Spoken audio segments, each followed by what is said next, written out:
నమస్తే. కేసీఆర్ కూతురు కల్వకుంట్ల కవిత తెలంగాణ జాగృతి పేరుతో రాష్ట్రం అంతా తిరుగుతున్నారు. సో బీఆర్ఎస్ మీద విరుచుకుపడుతున్నారు. సో ఆమె మాట్లాడిన మాటలు ఖచ్చితంగా సోషల్ మీడియాలో, పేపర్లలో పెద్ద ఎత్తున హైలైట్ అవుతున్నాయి. మొత్తం అంతా దోపిడీ చేశారు, 10 ఏళ్ళుగా ఆగం చేశారు రాష్ట్రాన్ని అని చెప్తున్నది. సో అదే సమయంలో నిన్న ఆమె ఏదో ఆస్క్ కవిత పేరుతో నిర్వహించిన దాంట్లో ఖచ్చితంగా 2029లో పార్టీ పెట్టబోతున్నాం అని మాట్లాడినట్టుగా కనబడుతున్నది. మరి ఆమె ఏ దిశగా ముందుకెళ్తున్నది, సక్సెస్ దిశగా వెళ్తుందా, ఏ లైన్లో వెళ్తున్నది ఒకసారి డిస్కస్ చేద్దాం. నా ముందు కేసీఆర్ ఫ్రెండ్ గాదే ఇన్నయ్య గారు ఉన్నారు. సార్ నమస్తే. సో మీరు మీ దోస్తు కూతురు ఆమె వ్యవహార శైలి, ఆమె వెళ్తున్న పంథ కరెక్ట్ దిశలో వెళ్తుందని మీకు అనిపిస్తుందా? డైరెక్ట్ అటాక్ చేస్తున్నది, కొంత కేసీఆర్ దగ్గరికి కూడా వస్తున్నట్టు కొడుతున్నది, అన్నని టార్గెట్ చేస్తున్నది, ఆయన హరీష్ని అయితే డైరెక్ట్ అటాక్ చేస్తున్నది. సో నిన్న కృష్ణారావు ఒక ఎమ్మెల్యేని కబ్జాని టార్గెట్ చేసింది, ఆయన మళ్ళీ మీ ప్రెస్ మీట్ పెట్టింది. ఇదంతా పెద్ద ఇదైంది. అల్టిమేట్గా ఆమె రాజకీయాల్లో ఉండాలనుకుంటున్నది, పార్టీ పెట్టాలని అనుకుంటున్నది. ఎట్లా ఉంది ఆమె పంథ గురించి మీరేం మాట్లాడతారు? అంటే నాకున్నటువంటి వాళ్ళ కుటుంబం గురించి అవగాహన ప్రకారం చూస్తే అంతిమంగా వాళ్ళందరూ ఒకటి అనేది నా గట్టి నమ్మకం. అది ముందు నుంచి అదే చెప్తుంటారు కదా మీరు. నేనైతే గట్టి అదే అభిప్రాయపడతా ఉంటా. వీళ్ళు విడివిడిగా అవపడతారు, కలిసే ఉంటారు. ఓకే.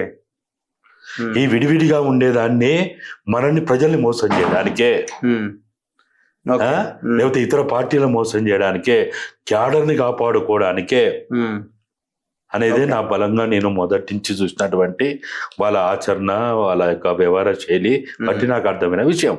అయితే ఇప్పుడు ఏదైతే ఒక దశకు వచ్చింది, ఒక ఎండు దశకు మనకు కనపడతా ఉన్నది ఇప్పుడు. ఓకే.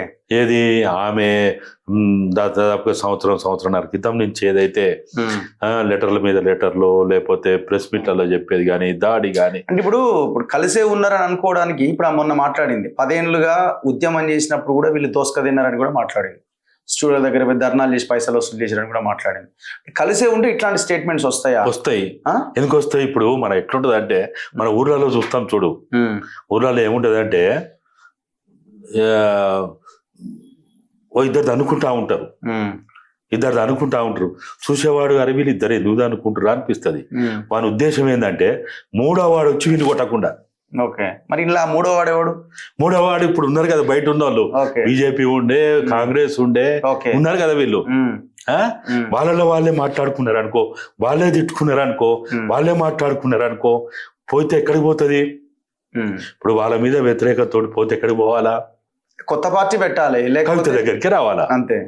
ఇప్పుడు వాళ్ళ మీద వ్యతిరేకత వచ్చింది, కాంగ్రెస్ కు పోవద్దు అట్లా జనాలు అంటున్నారా? ఎక్కడికి పోవాలా? మరి ఎక్కడికి పోవాలా? ఓకే. ఇప్పుడు వాళ్ళ మీద వ్యతిరేకత అనివార్యంగా వస్తున్నది. కవిత చెప్పినా చెప్పకున్నా మీలాంటి వాళ్ళు రాసి రంకార పెడుతూనే ఉన్నారు, దుమ్ము దులుపుతూనే ఉన్నారు. రేవంత్ రెడ్డి కూడా ఎక్కడ మీకు అలైబల ఎక్కడ అయిందని కూడా మాట్లాడుతూ ఉన్నారు. దీనివల్ల ఏమవుతుంది? ఇది ఎక్కడికి పోతుంది? కాబట్టి ప్రజలు వాళ్ళ యొక్క దొడ్డి నుంచి, వాళ్ళ సమూహంలోంచి, వాళ్ళ వేసుకున్న ఒక కోటరీ నుంచి బయటికి వెళ్ళకుండా ఉండాలి. ఆడానే ఉండాలా, అక్కడే ఉండాలా. ఓ వారి మీద కోపం ఉందా ఇక్కడికి రా, ఈడ కోపం ఉందా ఇక్కడికి పో, అంతేగాని మళ్ళీ మూడవ సమూహంలోకి పోవద్దు. మీరు అంటున్నారు ఇప్పుడు అంతా కేసీఆర్ చేపిస్తున్నాడు అని అట్లుందా? అంటే ఇప్పుడు సిచ్యువేషన్ గమనిస్తే ఆ స్థాయిలో ఉందా అంటున్నా నేను. నాకు అర్థమైన కాడికైతే దోపిడీ వర్గాలు ఎప్పుడు కూడా వాళ్ళు అదే రకంగా ఉంటారు మొత్తం. సరే ఒకవేళ అవుతుంది, ఇప్పుడు కేసీఆర్ బదనాం అవుతాడు, రాము బదనాం అవుతాడు, లేకపోతే ఎవరు హరీష్ బదనాం అవుతాడు, ఇవన్నీ అవుతారు. కవిత దగ్గరికి వస్తుంది, కవిత కూడా బదనాం అవుతుంది, రాదు. మళ్ళీ ఎక్కడికి పోతారు? పోతే ఎక్కడికి పోవాలా? రేవంత్ దగ్గరికే పోవాలా. అంతే కదా. మరి వీళ్ళందరూ ఎవరు? దోపిడీ వర్గాలు. అంతే కదా. ఇప్పుడు చూడు, రాదు మొన్న అఖిలేష్ యాదవ్ వచ్చిండు, చాలా మీడియా దాన్ని ఎందుకో హైలైట్ చేయలేదు, దాని లోతులో పోలేదు, దాన్ని పట్టించుకోలేదు. కానీ ఆయన ఎక్కడికి వచ్చిండు? ఫస్ట్ అక్కడికి పోయిండు, కేటీఆర్ అంటే పూర్వం కేసీఆర్ ఇల్లది, కేటీఆర్ అక్కడికి పోయిండు, నందినగర్. ఆడ ఎవరెవరిని కలిసిండు? హరీష్ ఉన్నాడు, హరీష్ కూడా ఎంతసేపు ఉన్నాడు? కొద్దిసేపే ఉన్నాడు. మళ్ళీ ఇంటర్నల్ గా కేటీఆర్ అఖిలేష్ మీటింగ్ అయింది, లంచ్ చేసిరా అయింది. దాని తర్వాత మళ్ళీ ఇటు వచ్చిండు. ఏంటిది మరి? ఇది ఇది ఏంటిది? దీన్ని ఎట్లా అర్థం చేసుకోవాలి? ఏదో ఒక అంశం మీద ఇద్దరిని కలపడానికో లేకపోతే ఆయన ఏదైనా సెట్ చేసుకోవడానికో వీళ్ళని సెట్ చేయడానికో ఏదో ఒక వ్యవహారం అనేది ఉంటుంది మధ్యలో, ఉంటుంది కదా. అంటే అర్థం ఏంటిది? ఈ పార్టీలు ఈ వ్యక్తులందరూ ఒకటే.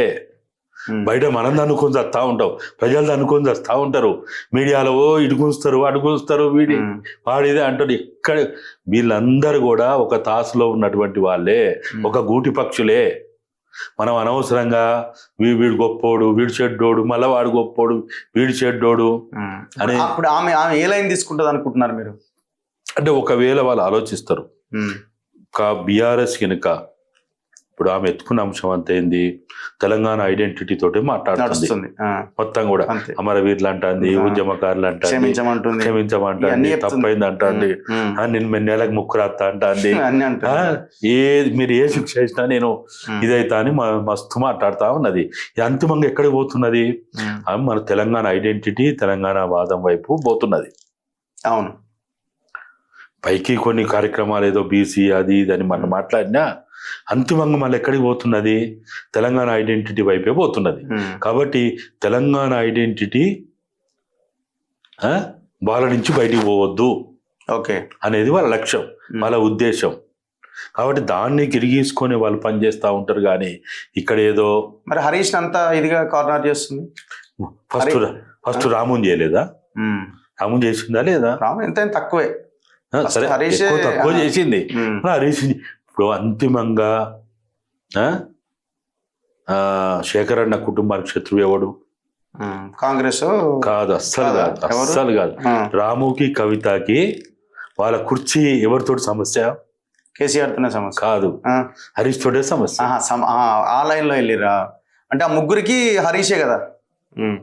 ఆయన ఎప్పుడు కేసీఆర్కి లేదు, రాము కవితకి హరీష్తో సమస్య, కుర్చీకి ఇస్తా అదే అక్కనే ఉంటది. కాబట్టి వాళ్ళ ఇమీడియట్ టార్గెట్ ఎవరు? రేవంత్ కూడా కాదు, హరీష్, లేకపోతే బీజేపీ అసలే కాదు. ఆ బీజేపీని అసలు వాళ్ళు లెక్కనే చేయరు. కిషన్ రెడ్డి ఏమున్నది ఆడ, మా ఇంట్లోనే ఉండే, మా కిచెన్ లోనే ఉండే, మా బెడ్రూమ్ లోనే ఉండే అన్నట్టు భావిస్తారు వాళ్ళు. ఎప్పుడంటే అప్పుడు మాట్లాడుకోవచ్చు, బండి సంజయ్ మాట్లాడుకోవచ్చు, వాళ్ళేంది అమిత్ షా తోటే మాట్లాడుకోవచ్చు అన్న ఆలోచనలో ఉంటారు వాళ్ళు. ఎందుకంటే వాళ్ళకున్న ఆ బంధం, అనుబంధం, వాళ్ళ మధ్య జరిగిన ఒప్పందాలు అన్నీ తెలుసు కదా మనకి. వాళ్ళు గనుక 2018 ఎన్నికల్లో జరిగినటువంటి అంశాలు గనుక బయట పెడితే ఈ దేశంలో మోడీ అమిత్ షాలు ఉరేసుకొని చావాల్సి వస్తుంది. 2018 ఏం జరిగిందో వాళ్ళకి తెలుసు, వాళ్ళ ఒప్పందాలు తెలుసు, రహస్య ఒప్పందాలు తెలుసు, వాళ్ళ మధ్య జరిగిన కార్యాచరణ అంతా తెలుసు. కాబట్టి బీజేపీ వాళ్ళని తిట్టదు, వాళ్ళని కొట్టదు, వాళ్ళని మొత్తంగా లేకుండా చేయాలనుకో. ఇప్పుడు ఆ ఎమ్మెల్యేల కొనుగోలు కేసు అంతా ఆయన సపోర్ట్ చేస్తలేడు, ఈయన సపోర్ట్ చేస్తే కథం. దానికల్లా పెద్దదే ఉంది. ఏదో బీజేపీలో ఉన్న కొంతమంది బిఎల్ సంతోష్ లాంటోడు వ్యక్తిగతంగా నేను బదనామైనా అనేది మా ఉంటదేమో కానీ పార్టీ మొత్తంగా ముఖ్యంగా అమిత్ షా మోడీకి అస్సలే ఉండదు. ఇక్కడ తెలుసు 2018లో ఏం జరిగింది, ఈవీఎంల మీద ప్రయోగం ఏం జరిగింది అనేది వాళ్ళకి బాగా తెలుసు. కాబట్టి ఇప్పుడు కవిత పార్టీ పెడుతుంది, ఏమో అవుతుంది, ఏదో. నా ఉద్దేశం ఏంటంటే పెడితే సక్సెస్ అయిద్దా, అవకాశం ఉంటుందా? తెలంగాణ ఐడెంటిటీ అనేది తెలంగాణ ప్రజల్లో ఉంది కాబట్టి ఆ ఐడెంటిటీని కనుక ప్రాతిపదిక చేసుకొని ముందుకు వస్తున్నప్పుడు ఎవడెవడు ఉండాలి కదా అనేది ఆలోచన ఉంటుంది. కానీ ప్రజా సమస్యలని పక్కదారి పట్టించడానికి, ప్రజల ప్రధాన సమస్యల్ని పక్కదారి పట్టించడానికి చేస్తున్న కార్యక్రమాలు తప్ప, ప్రచార కార్యక్రమాలు తప్ప, లేకపోతే వాళ్ళ ఎత్తుగడలు తప్ప ఇంకోటి కాదు. వీళ్ళంతా కలిసే ఉన్నారు. మొత్తం అన్ని పార్టీలు రాత్రి 5 దాటితే అంతా ఒకటే మాట్లాడుకుంటారు. వాళ్ళకి ఇన్స్టాగ్రామ్లు ఉంటాయి, ఫేస్బుక్లు ఉంటాయి, ట్విట్టర్లు ఉంటాయి. వాళ్ళకి ఎన్ని రకాల టెక్నాలజీని వాడుకొని వాళ్ళు మాట్లాడుకుంటారు. హైదరాబాద్ ని యూటీ చేసే కుట్ర అన్నది ఒకటి చర్చ నడుస్తున్నది. ఆ ప్రయత్నం ఏమైనా జరుగుతుందంటారా? జరగవచ్చు. ఎందుకంటే ఇప్పుడు చూస్తున్నాం కదా, నేను మొన్న ఢిల్లీ పోయినప్పుడు కూడా చూసిన, ఢిల్లీలో ఉన్న వాళ్ళే ఆటో డ్రైవర్లు, టాక్సీ డ్రైవర్లు, మామూలు వాళ్ళు కూడా అంటున్నారు ఈ ఢిల్లీలో ఇక బతకలేవని, ఓకే. ఇంకొక 5 ఏళ్ళకి ఇంకో 10 ఏళ్ళకి ఢిల్లీ ఏమైందో ఇవన్నీ అంతుపడతలేదు. అవును, మొత్తం అసలు పొల్యూషన్ చాలా దారుణంగా ఉంది. అయినప్పుడు ఈ దేశంలో ఆ, సరే ఏదో మళ్ళా ఎక్కడికి తీసుకొస్తారు, అంబేద్కర్ చెప్పిండు, వాళ్ళు చెప్పిండు, వీళ్ళు చెప్పిండు అనే కాడికి తీసుకొచ్చి భారతదేశ రెండో రాజధాని అంటారు అని తీసుకొచ్చి, మరి రాజధాని అంటే ఎట్లుండాలి? రాజధాని అంటే ఎట్లుండాలి? ఢిల్లీ ఎట్లుందో అట్లుండాలి. అవును, యూనియన్ టెరిటరీ చాలా సంవత్సరాల తర్వాత ఏదో రాష్ట్ర ప్రభుత్వ హోదా కొంత ఇచ్చిండు, కానీ అది కూడా చాలా లిమిటేషన్లో తోటి కూడిన రాష్ట్ర ప్రభుత్వ హోదా ఉంది అక్కడ. అవును. కాబట్టి న్యాచురల్గా అదే అటువైపే డ్రైవ్ చేస్తారు వాళ్ళు. దానికి 1 లక్ష కారణాలు చెప్తారు. ఏదో మొన్న రామోజీరావు ఏదో జరిగినప్పుడు ఆయన ఉత్సవం ఏదో జరిగింది కదా మధ్య 1 year ఏదో జరిగినప్పుడు వీళ్ళంతా అక్కడ కూర్చున్నారని, చంద్రబాబు, వెంకయ్య నాయుడు, రేవంత్ రెడ్డి వీళ్ళంతా అక్కడ కూర్చొని ఏదో డిస్కషన్ చేసిరని రకరకాలుగా చర్చలు నడుస్తున్నాయి. ఈ యూటీ అనే చర్చ తెలంగాణ రాష్ట్ర బిల్లు పాస్ అయ్యే ముందు కూడా 2014 ఫిబ్రవరిలో ఏదైతే బిల్ పాస్ అయిందో దానికి ముందు కూడా 1-2 సంవత్సరాలు ఈ చర్చ జరిగింది. అరే ఒకవేళ ఇస్తే ఇవ్వండి, రాష్ట్రం ఇస్తే ఇవ్వండి, కానీ హైదరాబాద్ని యూటీ చేయండి అనే ప్రపోజల్ కూడా మన సమాజం నుంచి నిరసన రాదా? వస్తుంది. అదే అంటారు.